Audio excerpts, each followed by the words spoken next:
আমি প্রথম আমাদের শিক্ষক মণ্ডলীর কাছে অনুরোধ করব, ভালো শিক্ষক যদি না হয় ভালো ছাত্র কোনোদিন আশা করা যায় না। আজকে আমাদের শিক্ষক মণ্ডলী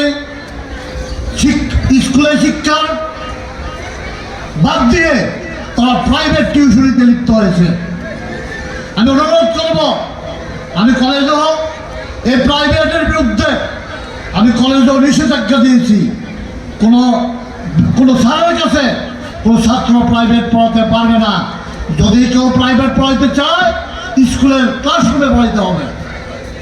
তা আমি এমনও শিক্ষক দেখেছি যারা বাংলাদেশে আগের শিক্ষা ব্যবস্থা এত অধঃপতন হওয়ার কারণ কি? কারণ অনেকগুলো, এর মধ্যে একটা কারণ ভালো শিক্ষকের অভাব। আগে শিক্ষকতা করতো কারা?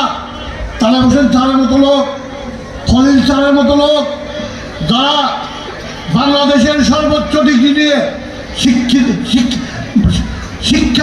শিক্ষক হিসেবে তাদের জীবন বেছে নিয়েছিলেন। আর আজকে শিক্ষক কারা? যারা সরকারি চাকরি পায় না, বেসরকারি চাকরি পায় না, কোনো অফিস আদালতে প্রাইভেট চাকরি পায় না, কোনো মুদির দোকানে চাকরি পায় না, তারা চেয়ারম্যান, মেম্বার, এমপি, মন্ত্রীকে ধরে এই স্কুল কলেজে চাকরি নিতে আসে। আমি অনেক দেখেছি আমাদের শিক্ষকরা রিডিং পর্যন্ত পড়াতে পারে না।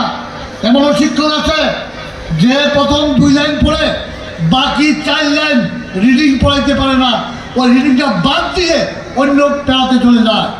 তা আমি অনুরোধ করব, শিক্ষক প্রথম আমাকে জানতে হবে, আমাকে বুঝতে হবে, তারপর আমি ছাত্রদেরকে শিক্ষা দিতে পারবো। আমি নিজে যদি না জানি তাহলে আমি কীভাবে শিক্ষা দিব? আমি প্রথম অনুরোধ করব আমাদের প্রধান শিক্ষককে, উনি অনেক বিজ্ঞ, অনেক প্রাজ্ঞ লোক, ওনাকে অনুরোধ করব। আমার স্নেহের মাসুদ যে কথাটা বলে গেছে, যদি উনি ইংরাজি শিক্ষকের যে অসুবিধা, ওই অসুবিধার কথা আমি বলি।